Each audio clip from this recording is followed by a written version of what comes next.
G'day all, Clint from Autism and Beyond here, joined with another special guest for our Beyond the Spectrum podcast. Welcome, Claire. Give us a rundown of who you are, job, children, and all of that. Claire King. I live in Oman, which is in the Middle East. I've got two children, Leo, who is 5, and he's the one with autism, and my daughter Isabella, who is 7. We have a fishing company here, so I take tourists out fishing for big game. That's right. When I was on my trip with my brother Lee, we went over to Oman and went fishing with you, didn't we? We did, yes. Lots of misbehaving. I could talk about fishing all day, but that's not what the podcast is about. Oh. But you're our first international guest, so welcome. A bit of a time difference, so I may look a little bit ragged and a bit slow tonight or this morning.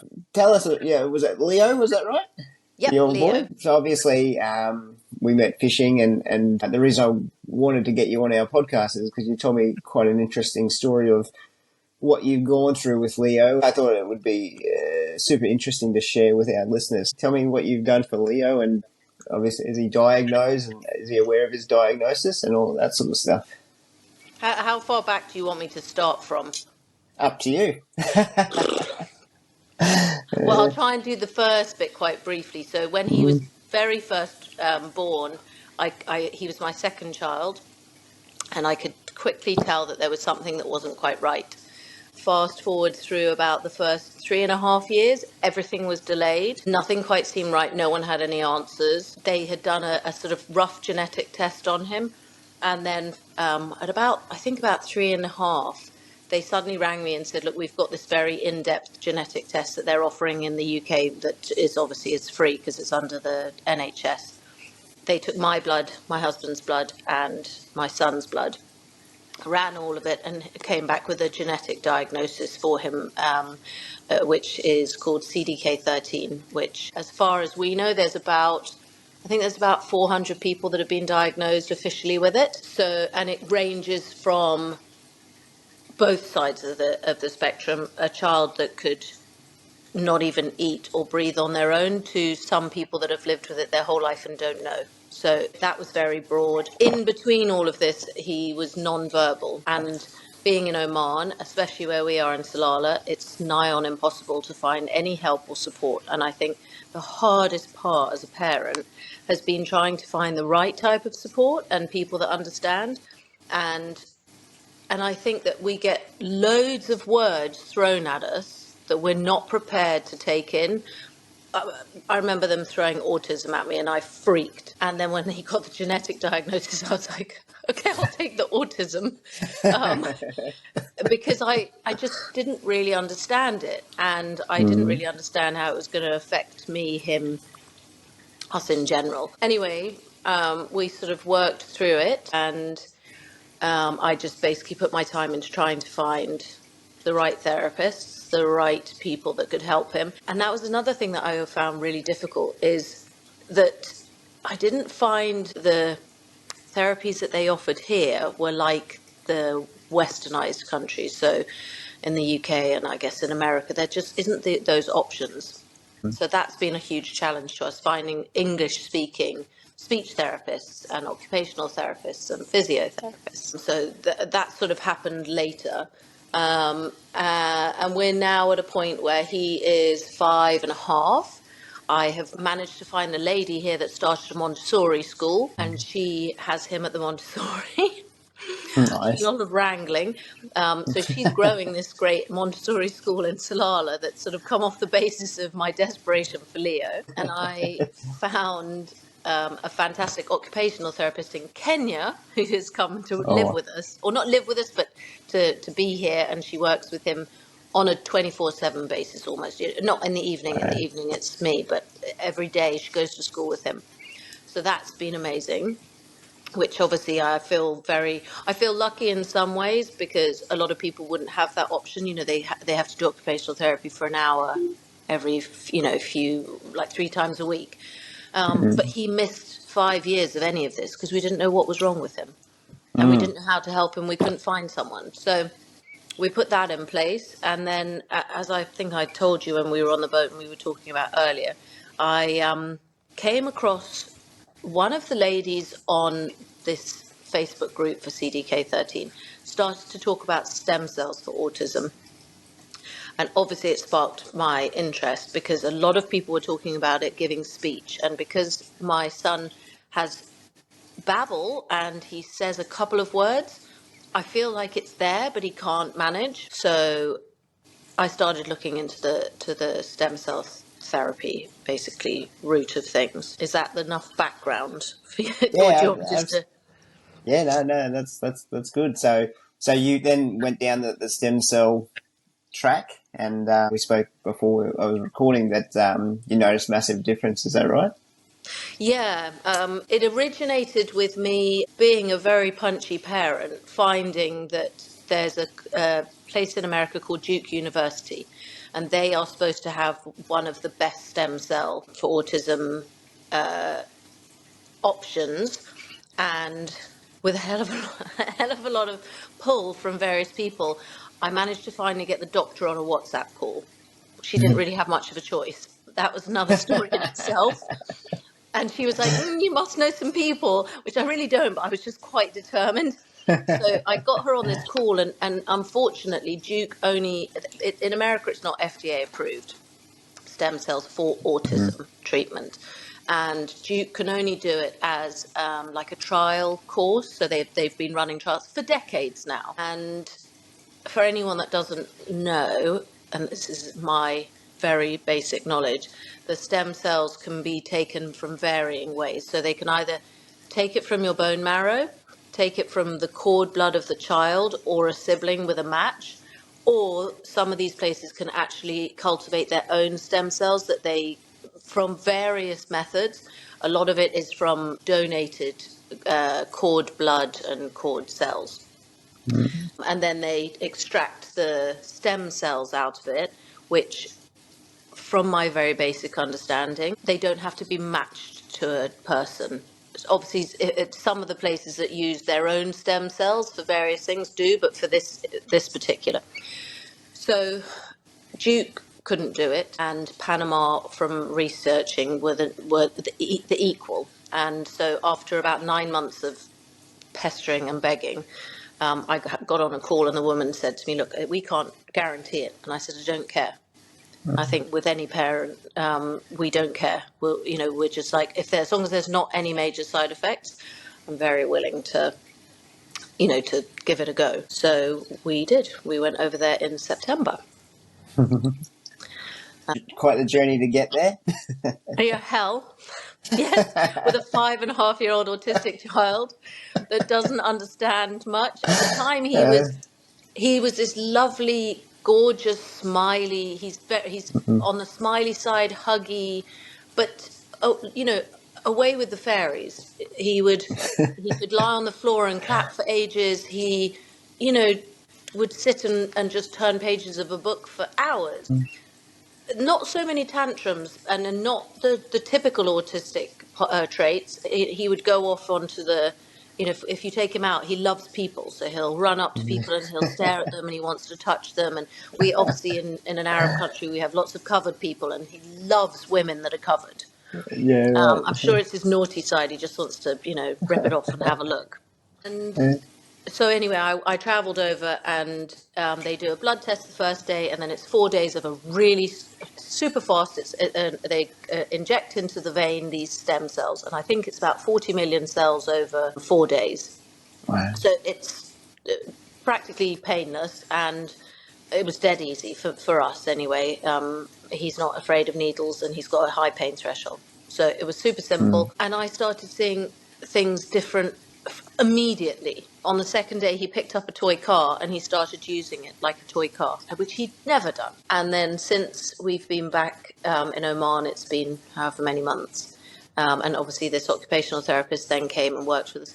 And everything has changed. His full-on concentration, he is trying desperately to say more words. There's different kinds of babbling. The understanding is completely different. He focuses on you. He answers to his name. He'll come over and take your hand and take you to something to say that he wants it. To open the fridge or open a cookie pot or whatever it might be. His interaction with other children is much more meaningful. His play is more meaningful.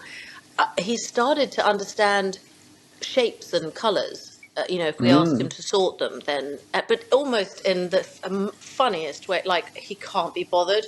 Leo, look, it's a circle, and he's like, "Yep, goes in that box." Duh.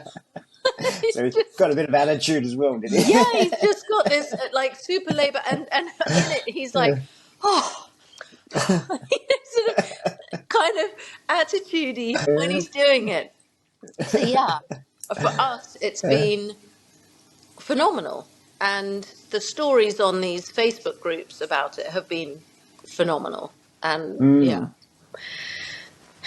we are That's signed up to go back again. So we will go back in June to have another round.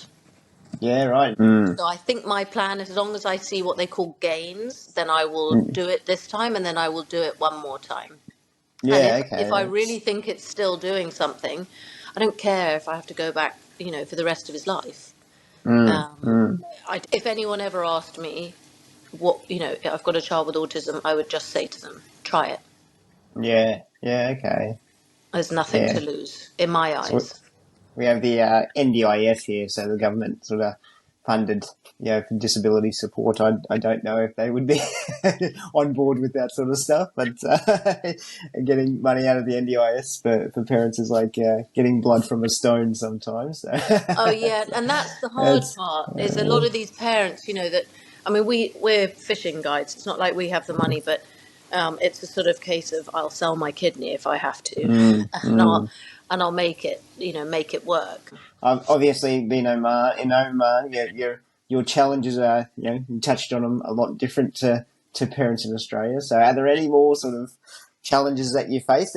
Generally, like out in the community, are people accepting, or are they a bit more? Because I mean, my limited time over there I got the vibe that everyone was very friendly and quite calm. But that was my limited time over there. No, I know you're completely right. The Omanis are the most amazing race of people. I broke down once, and a guy gave me his car and took my car, and I drove home with the kids because I had the two kids in the car. And he, the next day, bought my car back, washed, with a brand new battery and a new. It was something wrong with the starter, and literally gave me the bill and just would only take money for the bill. Yeah, wow. So I can't tell you okay. how amazing they are, due to the fact that it's, and I'm not really sure how I put this. It's been commonplace that there is marriage within a closer side of your relations.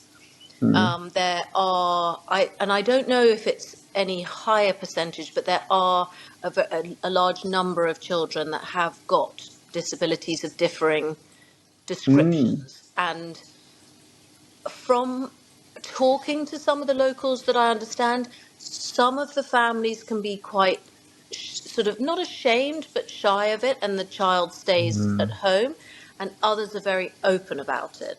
And it would be widely accepted if any child had any disability. That I've never seen anyone bullied or picked on because of it. So for us, no is the answer. The expat community is very small here, and they all know me because I've been here for 10 years. So they've all been amazing. I don't talk about it. I found it very difficult to talk about it. It's taken me till probably meeting you guys to be one of the first to actually, discuss what I'd been through, because I just couldn't really take it in, and I couldn't. I couldn't deal with it very well, which is really unlike me. I was very surprised at myself if I look back. But it's your child at the end of the day, and you just want the absolute best for them. But no, everyone's extremely accepting, and his schooling is great. The schooling's going to terrify me because he's got basically another year that he can stay at this Montessori. Yeah, first experience of Oman, I got off the plane and getting across the border was one interesting experience, but the funniest thing, I got into the cab and it was just back seats were just covered in thick plastic. And I just sort of got in and there were no seatbelts, and I was sort of like, oh my god, no seatbelts. What do I do? What do I do? No, as they say, inshallah, which is God willing. Inshallah, you will be fine. So I think on the way back in the cab again, Lee gave me the front seat. He's like, the seatbelt's at the front, mate. You'll be okay. That's almost love from a brother. That's the closest I think I saw you the whole trip. Yeah, well, yeah, we had some interesting times. It was either that, or he figured it's more likely you're going to hit a camel and it's going to come through the windshield and going to get you first. So I don't know if it's a good thing. Funny you mentioned that, because when driving back, there were like 20 camels or something on the road. So it's like, I'm like, wow, this is, here it's kangaroos on the road, and over there it was camels. So he's definitely trying to kill you off. Well, he didn't succeed. He had his chance, but no, I think he does care for me. I won't say that. Oh, it's on public domain now, but there's a bit of care. So so back to the real reason we're chatting. So I guess you touched on, I mean, you pretty much covered everything, but you would definitely do what you've done again, and if it was achievable for parents, again, obviously being in Australia is different to over there, but if it was a track that they could go down, you would definitely recommend the whole stem cell. 100%. 100%. They'd have to look outside of country. Everyone does. But the first thing I would say to them is go onto Facebook, and it's called Stem Cells for Autism. There's 2 groups, and just read through the comments. I mean, you could spend hours reading through the comments, and there's all sorts of places that do it and all different types that do it, but literally 90% of them go to Panama. I don't know why, but Panama, the guy's written this amazing book. I can't remember what his book's called, but if you look up Panama Stem Cell Institute, the guy, I think he's called Riordan, has written this fantastic book, and that's what he studied for decades now. And their own personal lab has made these, what they call golden cells. So when they take the cord blood from varying donated places, they only select certain ones that have got what they deem to be the strongest cells. So basically the stem cells sort of go into the body, and it takes about a month for them to sort of find their little place of whatever they're going to fix, and then they start to fix. So it fixes a lot of gut issues, which obviously is linked to autism. Gut issues, speech, behavior, varying other parts around things that autistic children the problems that they have. So I think definitely that side of things for me has been really helpful. And I think for any parent that finds out or gets to the point, because most places don't test till 2.5, 3, is not to freak out, because I think it's such a difficult word as a mother to hear, because you don't understand it. And really what I wanted someone to say is, oh no, your son's amazing, he's going to be a little bit different than this one, but neurologically he's got this he'll probably have this fascinating ability to do this, because that's really what we're talking about. Is children that, they might be different than us, but God, they're probably a hell of a lot more interesting than the average person is. And I'm definitely on the spectrum. I'm definitely seeing my son. I now realise I'm probably down the high functioning side of things, with a few other little acronyms thrown in there that we won't talk about. That's funny. Yeah. But I think any parent that has to go through it, if they have to get their child tested, fine. But I think it's the beginning part that is the lack of support and understanding. You give birth to this child and you think it's gonna have boyfriends and girlfriends and drive a car and get married and maybe have children, and then suddenly that whole bubble gets just crushed. Not crushed, but you're like, okay, now you're telling me that might not it might not have happened anyway, but at least you thought it. And now, what is it? No one has answers. And it's very frustrating as a parent. There is no answers. Well, why? Why is Leo like this? Or why is your child like that? There's no, one size fits all. But I think around the world, we're all becoming a lot more understanding, especially in the education field of, each child is different. Yeah, that's definitely. And has to be supported differently. Some change. Yeah, I guess it's. Yeah, I still see some horror stories of schools. I'm just like, oh man, what are they doing? Oh. I think generally, it's starting to be commonplace, and the realization that people are different, and the whole testing thing. I've seen a picture of a cartoon. It was like the fish. They should test the fish differently to the monkey. Today we're learning to climb, and the fish is like, I can't climb. But in their own way, they've got their own brilliances and things like that. If I look back at the struggles I went through at school, and not thinking I was particularly good at this or that or whatever, I went through school, university, got a degree in business and economics.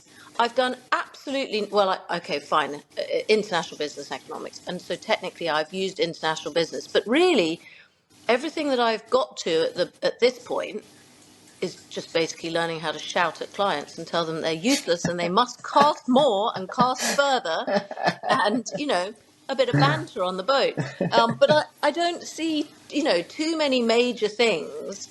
So now when I look at my kids, and the teacher goes, well, she's not very good at her division, and I'm like, well, then she might have to use a calculator for the rest of her life.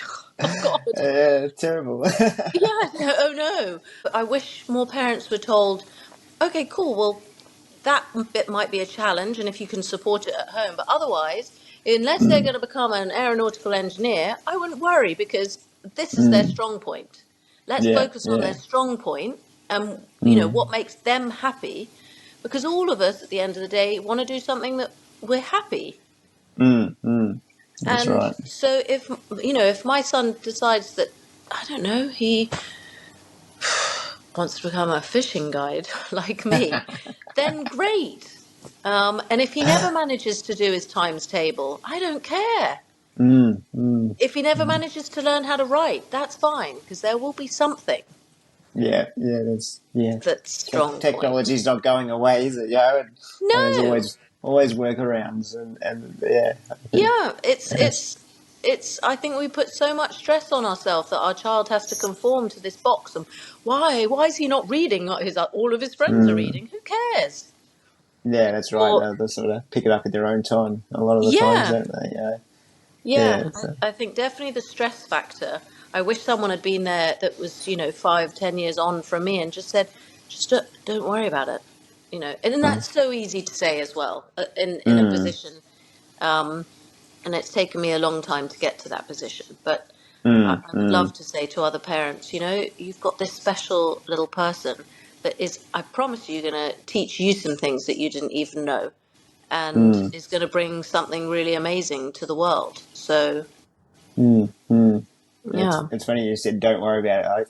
One of the little boys I see, got I guess a bit of fear around challenging things, and one of them is going high on the swing, and I'm always pushing kids outside of their comfort zone. So my latest thing is, he always say to me, he's like, Clint, read my body language. And it's just, he said something to me yesterday. It was like, Clint, I'm really disappointed in you, or something. Oh. But on the swing, I'm always checking in, and he's like, that's high enough. I'm like, are you holding on? He's like, yep. I'm like, are you safe? I'm like, yep. And I'm like, well, don't worry about it. And that's become a thing now. So we're on the swing. He's like, it's too high. I'm like, you holding on? Yep. Are you safe? Yep. Then I don't even have to say, don't worry about it. Just sort of, I look at him. He just knows. He's like, yeah, I'm okay. So yeah, don't worry about it is the motto. So a couple quick questions. I guess my big thing working with families, obviously we work with the children, but the big thing I see is the parents, and You obviously gone to the other end of the world to support. What sort of supports do you have in place? How do you I guess put the oxygen mask on first? Have you sort of got supports in place to help yourself, or are you still just taking it every day and doing what you can? To be brutally honest, I see a therapist Mm, maybe every 2 weeks, and I just talk to her because, which I'm sure actually probably a lot of other people have gone through. So I will describe it, but without in too much detail. But recently got divorced mm, because, well, for varying reasons, but on the side of my son, there was just no support there. mm, I was obviously falling apart and not understanding, and all the emotions that go through when you first hear about it. And he just, well, he doesn't have any empathy, so he just was like, it's going to be fine, which mm, actually I do understand. It is going to be fine, and my son's not dying. So the fact that I was taking it, but it's a huge shock. So I found it very difficult. I didn't want to talk to my friends. My parents, they didn't understand. They're old. They don't understand it. mm, So no, I didn't find there was a very much of a support structure, and I think that's really difficult for people unless you are in a large community where there is like almost a dedicated, you know, autism support, or mm, you go to the school and they go, these are the other parents, or this is the whatever you should go on. And plus with the genetic diagnosis as well, I was trying to talk to people on this Facebook group about what their children, how they were dealing with different things. So I think definitely I would say to any parent that was really taking it badly, having just a counsellor of some description really mm. gives me a chance to talk things through to a person that actually wants to listen, probably because I'm paying them, but They have to listen. they have to listen. Oh, not you again. Yeah, it's like, oh my God, Jesus, it's been 2 weeks already. I know, I know. This poor woman, she's Uh, like the fifth one I found. Let me refer you to somebody else. Yeah, they're still not telling me what I want to hear. No, no. But I think that, and then I have now got one or two very good friends um, that I have slowly learnt to open up to. So Mm, having people to talk to and just push it back and forth. And I think, funny enough, one of them's a client whose son, I don't think is autistic. He's got lots of other issues, but it's really brought me out to be able to speak about it.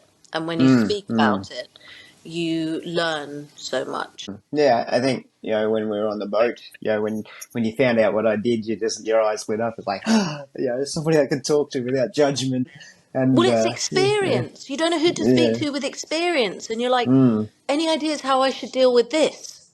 yeah. And Don't worry about it. yeah, no, no, no, he's never going to grow out of that. Good luck. Check your mind. Yeah, that's funny. Well, thank you very much for your time. Obviously, you are very busy with all your guiding and stuff. But if people want to reach out to you and connect with you, are you okay with that, or what's the best Yes. way? Oh my God. As any parent that, yes, would like to hear my mad ramblings, I'm 100% happy. They can find me on Facebook or on Instagram. Um, if you want to put the links to those, to my like my personal ones, then Yep. Yeah. absolutely. If they've got questions about the stem cells or just want to know where to be pointed in the right direction, then yeah, Yep. Sweet. And 100%. and if they want to book a fishing trip, same. Oh yeah, then I'll put them onto my company one. Well, I might have to make another trip over. Yeah. Oh no. Uh, Yes, you're uh, definitely invited. yeah, thanks very much for your time, and I'll let you wind down and get ready for your next day. Make those lunches and your Oh, usual little packed lunches that you bought. So, but I think I really loved hearing your story, and that's why I sort of was keen to get you on, because I personally hadn't heard of any of the stem cell research stuff, and I think great for other people to hear it. Obviously, it's not achievable for everybody, but I think seeing that there are opportunities out there outside of people's normal view, it may sort of lead them down different tracks, which may open up different doors and find more experiences. So I appreciate your time, and you didn't cry once.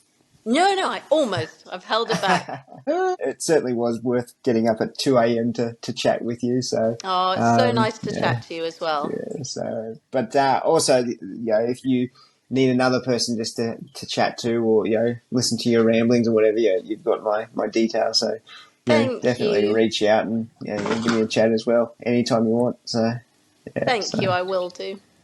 too easy. Thanks for your time.